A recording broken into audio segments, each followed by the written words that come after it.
Hi, everyone. You're listening to Radio Cherry Bombe, and I'm your host, Kerry Diamond, coming to you from Newsstand Studios at Rockefeller Center in the heart of New York City. I'm the founder and editor of Cherry Bombe magazine. For today's episode, we are airing highlights from a conversation I had with Giada De Laurentiis at this year's South by Southwest conference in Austin. Giada and I cover a range of subjects, including family, food, entrepreneurship, all the things she's about. We also talk about her current project, Giadzy, the online hub for all things Giada. There are recipes, her Giadzy membership program, travel recommendations, everything you need to live La Dolce Vita, as Giada would say. We had a great time in Austin and even snuck in a meal at one of my favorite spots in the city, Chef Tracy Malachek's Birdies. Stay tuned for my chat with Giada at South by Southwest.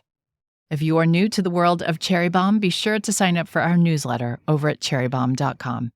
Get our free weekly newsletter and be in the know about all things Cherry Bombe, from our events to our print magazine. The link is in our show notes.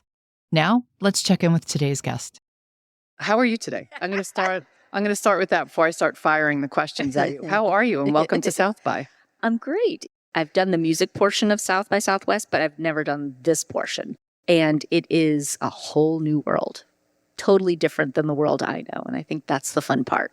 Let's start talking about you and how this whole ride began. Don't want to start by talking about someone else because you are so accomplished, but I think we do have to talk about your grandfather and the legacy that is attached to his name. So tell us about him. My grandfather was Dino De Laurentiis, and he was a movie producer. He made over 600 movies in 60 years. He started in Italy, and then he continued in the U.S. And that's why my family moved to the U.S. when I was 7 years old. He brought all of the immediate family. You know, we all follow the patriarch of the family in Europe or in Italy. And so we all moved here, and he started making movies here. And I think the thing is, because he was a movie producer, nowadays we pay attention to directors and movie producers, but back in the 70s, 80s, and 90s, only actors got that big sort of presence and notoriety. And I think people didn't know about movie producers so much, which is why I think when I started on Food Network, people had no idea what my name meant or what the legacy was, which actually was better for me because I felt like I could forge my own path because I'd spent my life living up to somebody else's, legacy, and that can be difficult. So this was actually an opportunity to do something on my own. He didn't do any TV. TV was not the thing. It was actually the reverse of doing the greatness. Movies were where it was at, and anything on television was seen as sort of less than. We're going to mention some of the movies. King Kong, Serpico, the original Dune, Blue Velvet. I think he made over 600 movies in 60 years. Yeah, over 600 movies. Conan the Barbarian, just an incredible legacy. And many were acclaimed. He did a lot of La Strada, things that also got Academy Awards for foreign films. Truly culture-defining films. Yeah. But along with that came a whole series of expectations for all the family members, but a certain set of expectations for the female family members. Tell us what was expected of you. Nothing. Not much. I think it's just an old school way, a very traditional Italian way of thinking. Women, they get married and they have kids, and you help raise kids who become something. So not really a lot. And I think you can see that in two ways. You can see it as a disadvantage or an advantage. And for me, I see it as an advantage because the males in my family, there was definitely an expectation, and you definitely had to meet it. And if you didn't, that was difficult. But for females, since there was no expectation, we kind of could do whatever we wanted. I mean, not without criticism along the way, but the doors were open to whatever because they didn't expect us to do much. So anything we accomplished was like, oh, yay. I think that was a benefit for me, at least for the type of person that I am. For your grandfather, though, I think it boiled down to marriage, motherhood, or movies. Correct. Mm-hmm. And they tried to get you into the movie industry. How did that go? Well, they did get me into the movie industry because we had no choice. And so I took different jobs in different departments of making movies, from being a PA for my aunt who was a producer, to working craft service, to making lunches for people, to set decorator, like all of those. But I basically just was a PA for everybody to figure out if there was a department that I liked. Many of my siblings did go into it and found, like my sister did makeup for years. Everybody found a way. I did not like it. I loved food, though. No, you were definitely a De Laurentiis rebel. No one in your family had gone to college. Most of them gravitated or were pushed into the movie industry. You decided you were going to go to college and really set your own path. How was that received? My grandfather just finished elementary school, that's all. And so I think his feeling in college was that it was a waste of time and money because he created his own empire without really very much schooling. He felt like life is the true school. That's what really teaches you. The philosophy was a little different, and it's certainly they weren't going to invest it in a girl. They were going to invest it, if anybody, in all the males in the family. So when I wanted to go to college, the idea was, well, we're not going to pay for it. So you're going to have to figure out how you're going to pay for it. I've always been interested in gaining knowledge. And to me, I wouldn't be able to excel in my mind, if I didn't go to college. Like, I needed that extra support, that extra little piece. And I don't know if it's because I'm an immigrant and English was my second language for a long time. And I felt like I need a leg up. I found it really important. And so I went. I also needed to find a path as to what really interested me. So yeah, I was the first to go to college. And I think my family was just sort of not unsupportive or discouraging, but not that excited. I think you told one podcast interviewer that your parents thought it was merely a way not to get a real job for 4 years. Well, because I got a bachelor's degree at UCLA. Then I went to culinary school. And after culinary school, I was like, I'm going to go to hotel school. That's my next thing. And of course, my family's like, no, you're getting a job. And you have to also understand that I moved here and I flunked first grade. So I was always a couple of years behind because of the language barrier, because my parents and my family would not allow English in the house. So it took me a little longer to figure out, like, okay, if I'm going to speak English at school, I wasn't catching on as quickly. Flunking first grade's a tough setback. It's a tough setback. And when you are so different, especially in the 70s, having a different name and a different culture and eating different food is not cool. It is not what it is today, where we accept people and we just cherish the difference between us and our heritages. That was not the case. It was very difficult, and it made me very insecure. I will say that. You glossed over culinary school, but you went to Le Cordon Bleu. You go to Paris with the intention of kind of becoming the carb queen of LA at a time when no one was eating carbs in Los Angeles. Well, I actually went to Paris because I love sweets and I love desserts. And I knew that France had the best pastry chefs in the world. And to me, the most beautiful pastries. And that's what I wanted to be. I also realized that I lived in LA and most probably was going to live in LA. And nobody eats desserts at that time anyway in LA. But I really wanted to cook French food. That to me was the elevated food, not Italian. I felt like I grew up with Italian food. So to me, that didn't make me feel like a chef. It didn't make me feel elevated or knowledgeable in the sense that I wanted. So you come back to Los Angeles, hotel school in Switzerland, never happens. No. You start to work in food. You work in restaurants, food styling, and then Food and Wine magazine calls you. Yeah, so I started working for a French chef on the line, and I did that for a little bit, for a couple of years. Then I worked for Wolfgang Puck at Spago for Sherry Yard, who did all of his pastries forever. And then on the side, because those restaurant jobs, they don't pay and you have no life, I started assisting some friends who were food stylists. From there, in that time frame, 9/11 happened. When 9/11 happened, I got a call a couple of months later about Food and Wine doing chefs and their family food. I was asked to put some recipes together, and we would do a photo shoot for a February cover or something like that. I did that.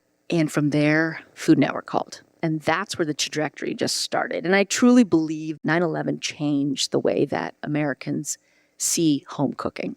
It went from them going out to eat in restaurants to bringing all of that knowledge and wanting that knowledge to entertain at home. And that's when the Food Network idea just exploded.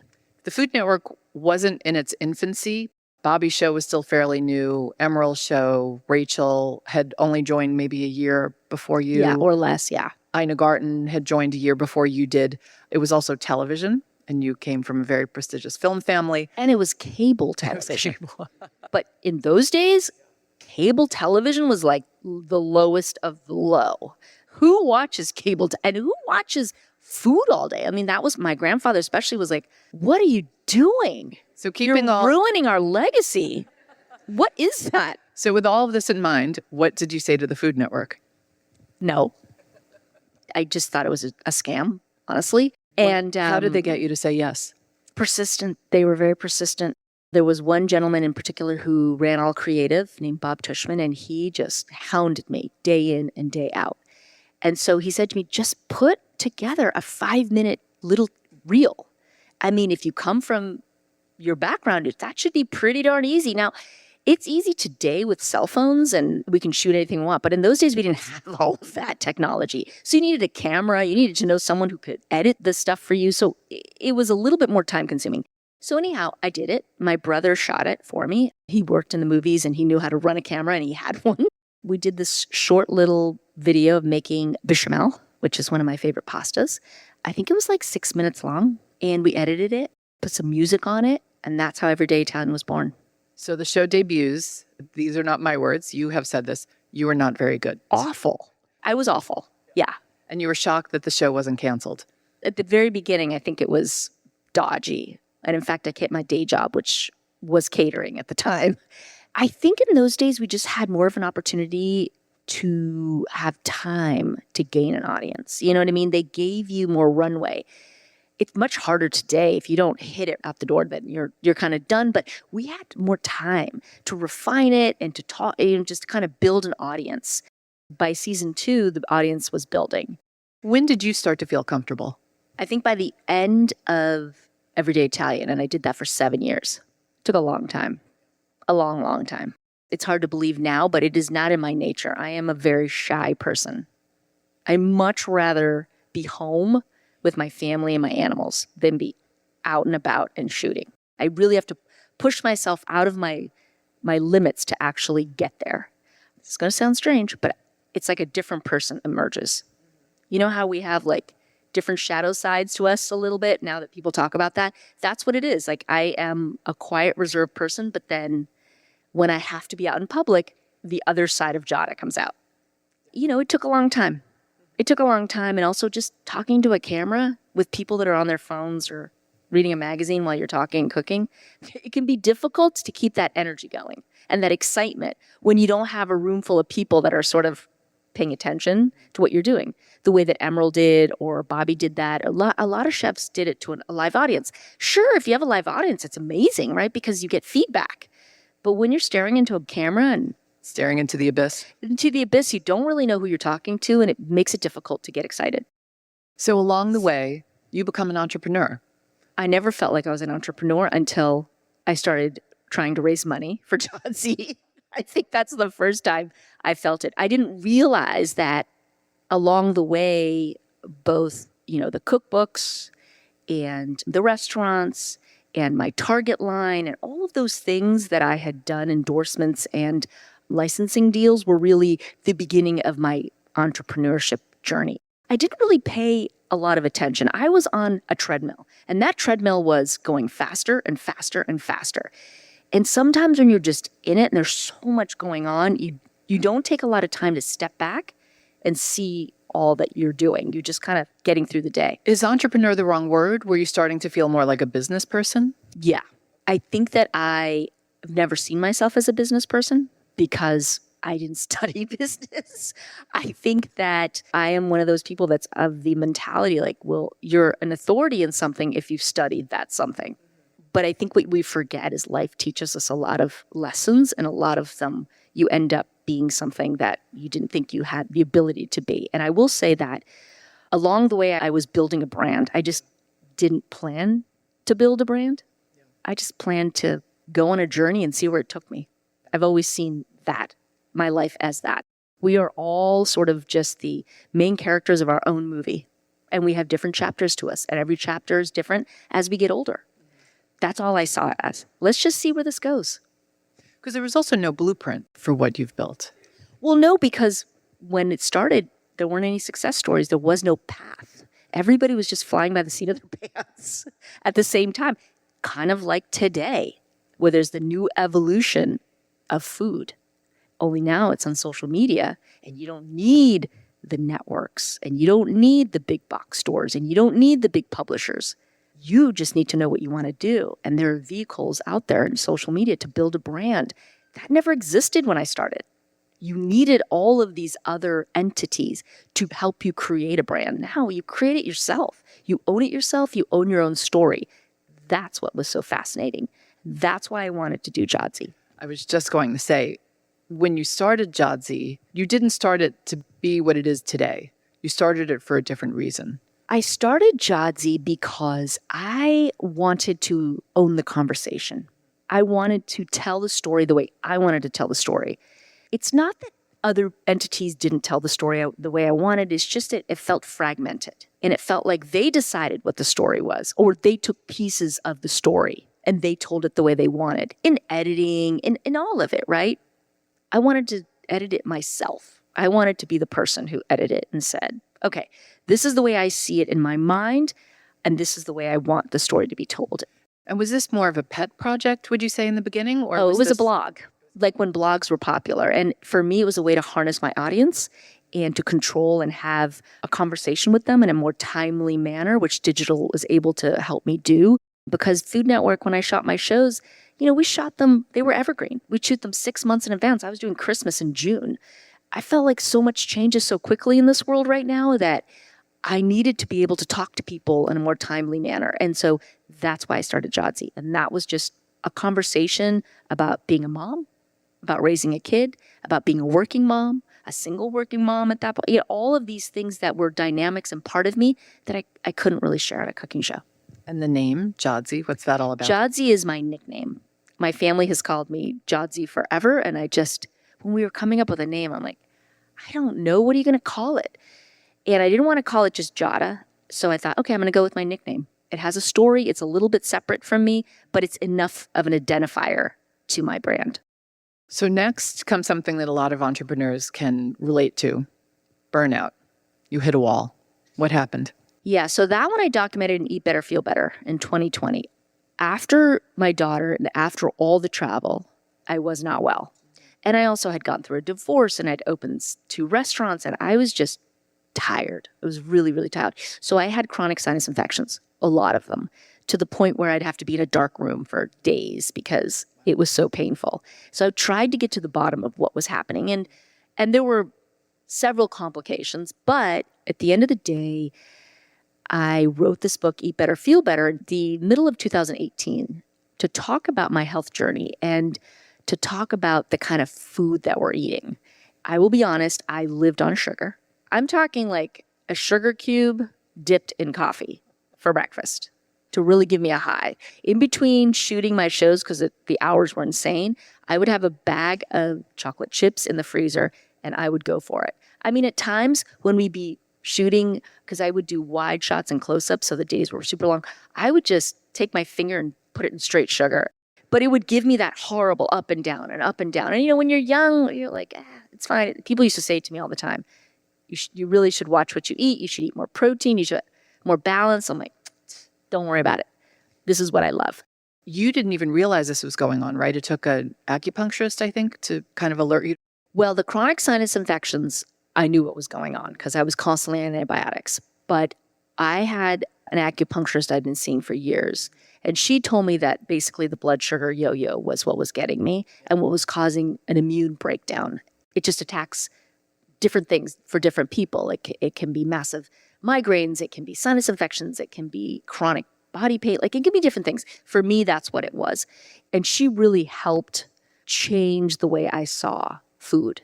So the book you did, Eat Better, Feel Better, My Recipes for Wellness and Healing, Inside and Out, you got a little pushback because this was a bit of a change I got to your pushback brand. from my publisher, yeah. Yeah. Because it's a little bit more restrictive. It's a little more restrictive. And it's funny because now, next year, I have a follow-up to that one. But that is what I felt I needed to reset my body. I was never resetting. And I think what I've learned over time is I can do long stretches and I can work really hard for a certain amount of time, but then I need to recharge. It's like turning off your computer or your phone. You just need a cleanse. And that's really what this book was. It was a much cleaner diet and even 3 days of a cleanse to really help detox my system. Now, everybody, that worked for me. I always preface it by saying, everybody's different. We're all sensitive on different levels. By the time you get to my age, you know how sensitive or not you are and what affects you and what doesn't. So I knew I'm ultra sensitive. So I have to be very careful. And so I go on long stretches and I eat whatever I want. And then I batten down the hatches and clean it up for a little bit. And then I go back out again. And that to me is what works best. So Eat Better, Feel Better was that little short sort of cleanse period. The foods I ate, the recipes I wrote, how I did it, and people loved it. So that's what you learned personally. What did you learn from that experience professionally? I think that for me, I hit a wall of doing the same old, and that every book I've done is a different chapter of my life and an evolution of who I am. And this is where I was. So if they didn't want to go on that journey with me and they didn't want to explore that side of me, then I just would publish it with someone else. It doesn't matter. I have to be secure where I am at the moment. And I believe that if you're authentic to where you are and you share truly where you are, even if it's completely different than what your brand is, that people will listen, because I think that happens to everybody. We are not static in time. We are ever-changing beings. I think that's where the authenticity is. After Everyday Italian, it's one of my best-selling books.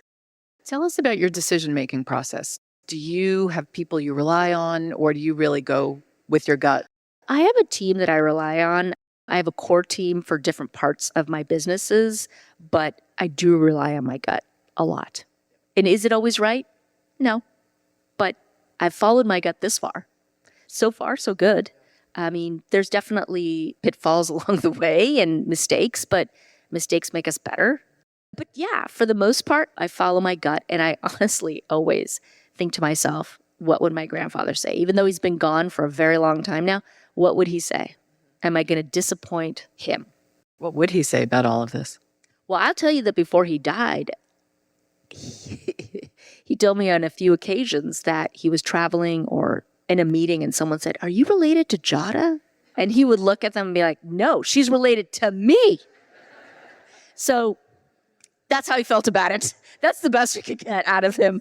I think he was surprised. I'll be honest. I think my whole family is shocked, but proud at the same time. Yeah. Let's go to Giada 2.0, because that has been a big focus of yours and your team's right now. When did you decide that you wanted to take Giada from pet project to something more serious? There's one girl here, Lindsay, that she's over there. It was me and Lindsay. She actually pushed me to do it, because I've also found in my life that I need people around me that push me. Like, yes, I want to do things, but part of me gets lazy and I'm like, too many things to do. Maybe I should just enjoy my life. But there's people around me that I obviously surround myself with who push me to do the stuff. I have to jump in. I've never heard anyone call you lazy. But there is a side. Okay. There's a side of me that just wants to be home. Doesn't want to go out in the world. Doesn't want to do any of it. That just wants to be a hermit. It's a true side. I acknowledge that I have that side. So what I do is I get people around me. I surround myself with people that just keep nudging. And sometimes I push back. I mean, you can ask my team.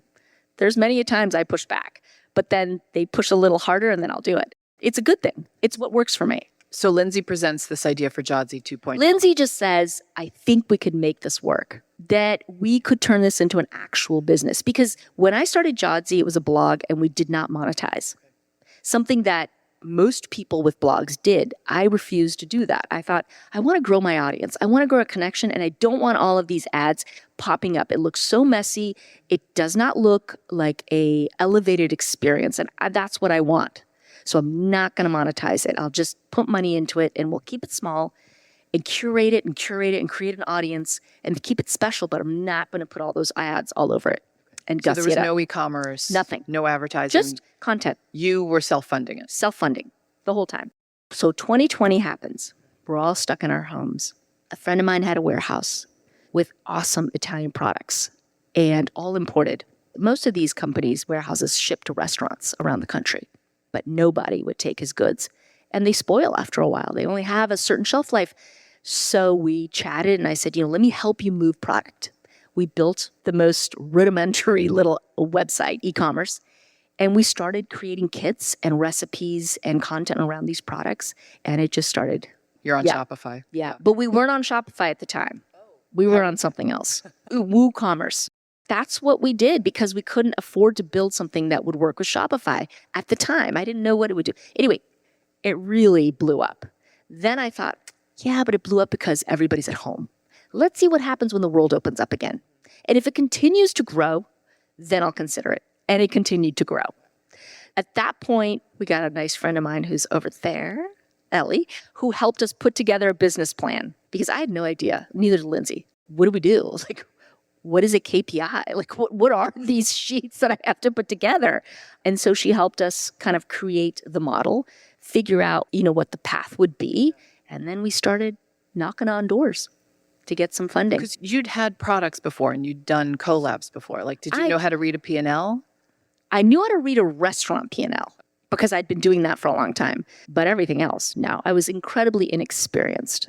And I felt insecure about it because I felt that I didn't know what the hell I was talking about. I didn't know what a cap table, I didn't know anything. So half the time I was just Googling stuff and watching YouTube videos to try to figure out how do you pitch VCs? What do you talk about? And they would talk about things in these meetings. And I just think to myself, okay, mental note, Google and see if there's anybody on YouTube who does these tutorials. So Google University was your pretty much MBA, basically. Pretty much. Okay. So you decide you have to raise money for this We project. decide that we have to raise money because I think I realized, okay, not only raise money because I needed it to build the site, but also because I needed the knowledge. I didn't have the knowledge. I wanted investors and partners who were going to help me, guide me through the strategy because I didn't know the strategy and I didn't think I could do it by myself. Had you ever had to raise money before? Never. Did you think it would be easy or did you think it would be hard? I think I thought a little bit of both. I realized pretty quickly that, consumer goods are not necessarily what a lot of VCs want to invest in. They want to invest in fintech and they want to invest in, startups like an Uber or something of that nature that are going to change the world. So it was a lot harder than I thought. And there were moments in time where, it's mostly men I was talking to. And a lot of them just wanted to get on the phone and have a chat. But I could tell, they're not interested. How many meetings and calls do you think you had to raise money? I think 20, 25. Was it humbling? Oh, yeah. Very humbling. And I realized, okay, this is going to be a lot harder than I thought. And it opened up a door to a world I never even imagined existed. I mean, it exists, but unless you're in it, it's a completely different way of thinking. I mean, there's so many founders that I've met that are just brilliant. Really, really people who are going to change the world or on the path of changing the world. And I'm like, but my business isn't going to change the world, so maybe I should just give up. That's a lot of times how I feel. Yeah. Is this really life-changing for people? As I watch the trajectory of what's happening in the world, I start to see a real shift in how people consume and how much the direct-to-consumer business has grown. And I realize that trusted brands that can kind of go direct-to-consumer can really see some success. And I will say that a lot of brands that you guys all know are moving a lot into hospitality, entertainment, special connection. So things like Coach, Coach bags, opening cafes, opening hotels. Ralph Lauren's a great example. Ralph Lauren, with restaurants. Ralph Coffee and the restaurants. Correct. LVMH, who just started a production company.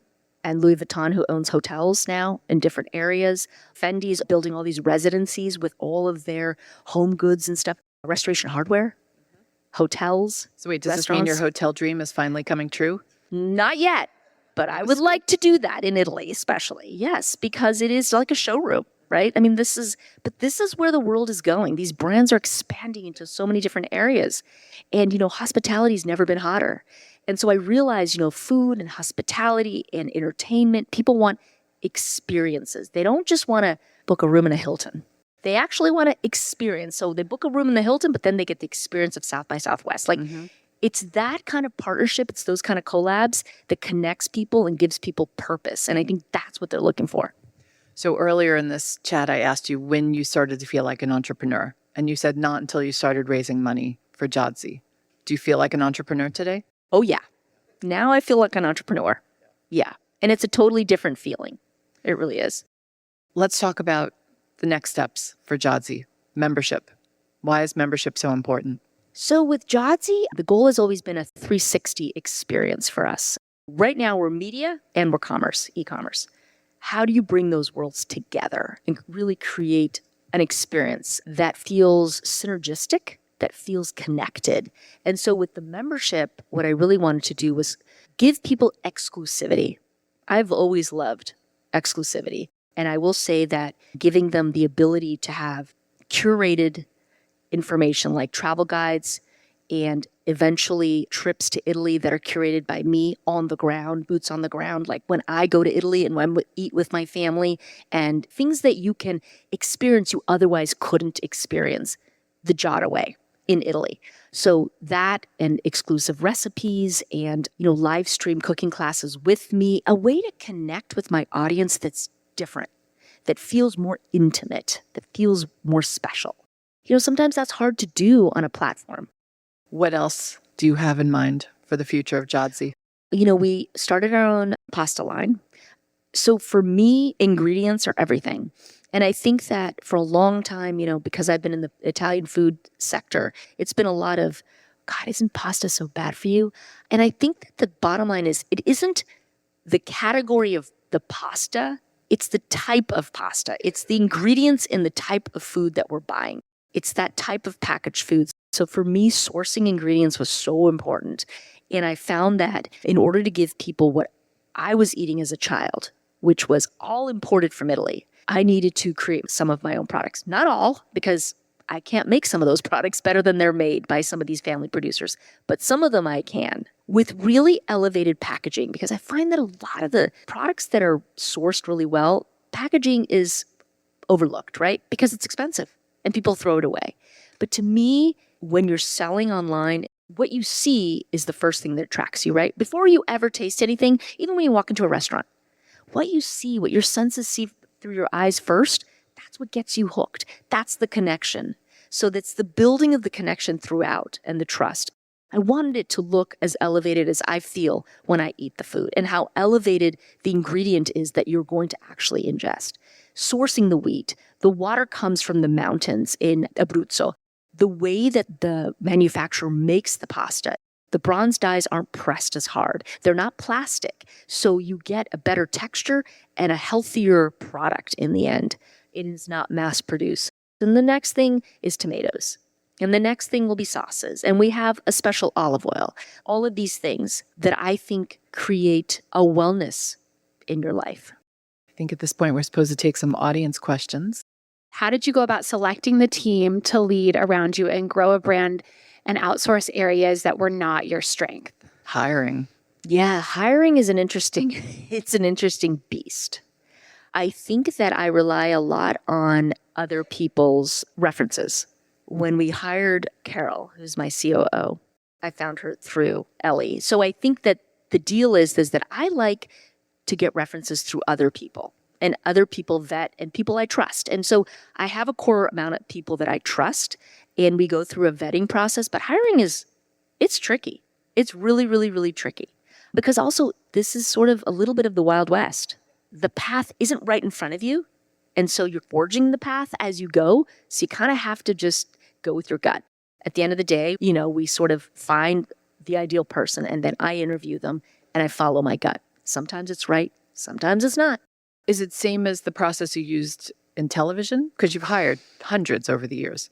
It is a little bit more detailed than that, yeah. Because in television, they would do a show and be done, right? So I could hire a whole other crew. With Giada, these people we're a real core team. Mostly it's all women and it's very intimate. I see it as a growth. I see it as we're all in this together, building something for the future. We're building an experience for people. We're building the Italian culture. We're educating people in a different way, hopefully through, yes, teaching them about Italy, teaching them about food, empowering them. And also it's a wellness journey and it's a tech business. So people who are sort of experts in all of those areas. But I lean a lot on people who have a lot of experience in this sector. And then I'm the last person they talk to. And that is just a gut check. Next question. Would you consider opening a restaurant in Austin? I just opened a restaurant in Scottsdale last week. Wait, you got to give a shout out to Luna. Yeah, Luna and Scottsdale. Yeah, Luna and Pronto. I opened two in this new hotel. That was a 5-year journey because we wanted to open it before COVID and then COVID shut us down and we had to build a whole hotel. It was a whole thing. But 5 years later, we're finally in Scottsdale. I don't know. I think if I do one, it might be Dallas. You just opened a can of worms. Why No, Dallas? I know. But I don't know. I think that for me, it's one step at a time. I have to get Scottsdale, like, it's like a baby, right? You got to kind of just help it along. And once it starts to run on its own, I can start to think about where else I could go. Are there other food creators on TikTok or other platforms that you would love to work with or are inspired by? Oh, that's a great question. I think there's a lot of people that inspire me. I just did a collab with Owen Han, and he's a big TikToker, and he does those ASMR videos, which I find to be phenomenal. They're very digestible. They're very quick, a quick fix. I did that with him, and watching him shoot it was phenomenal. The setup that they have is much more elevated than I ever thought it would be. Tons of cameras and lights, but they do it all in one little corner of a kitchen, and they're so young. I mean, this kid's like 22, 21, like they're out of college and they're creating these brands all by themselves. He shoots it all by himself. He edits it all himself. Like, it's just, the empowerment is phenomenal. So I think I'm very much influenced and inspired by many of these creators. We've got Pasta Queen out there who does a ton of Italian content. There's a lot of them that I watch and inspire. You do have an in-house Gen Z TikTok consultant, your daughter. Yes. Jade. Well, Jade got me on TikTok in the first place. I always ask her for trends. It's funny, she doesn't post on TikTok, but she loves consuming it. It's the oddest thing. And they only post stories. She doesn't like posting on her grid. It's a whole sort of way that they think, and that she's taught me to think about how you work on these social platforms. But yes, Jade is usually the one that brings all of the TikTok ideas, the new trends. Mom, let's try this. Let's do that. She's very good at that. And I think I only got on social media when I did in the early days because of her. I think if I hadn't had a child of that age, I don't even know that I would probably be doing this, because my social following would be down in the dumps. So it's really, a lot of it has to do with her. What was the best part about judging Chopped? Oh, I will say this. I do not love judging people. It is really, really hard work. We try to be positive feedback, but really, when people cook, it's up to the person judging whether they like it or not. It's so individualistic. So it's really hard to say, like, let's say I don't like peas or it's too garlicky. Well, that's just your opinion. So I find that it's difficult to do. And I will tell you that I did it a lot on Food Network Star, and I really didn't like it. But what I did like was watching people work in the process, not so much the end result as the process, the journey of what they do and how they react and how they handle stress. And it's a social experiment that is fascinating when you're watching it live, unedited. I think that was the most fun part. Kind of like entrepreneurship. That's right. Nice, Kerry. Great right. job. Giada, you're the bomb. Thank you, guys. Good job. That's it for today's show. I would love for you to subscribe to Radio Cherry Bomb on Apple Podcasts or Spotify, and leave a rating and a review. Our theme song is by the band Tra La La. Joseph Hazen is the studio engineer for Newsstand Studios at Rockefeller Center. Our producers are Catherine Baker and Elizabeth Vogt. Our associate producer is Jenna Sadhu. And our content operations manager is Londyn Crenshaw. Thanks for listening, everybody. You're the bomb.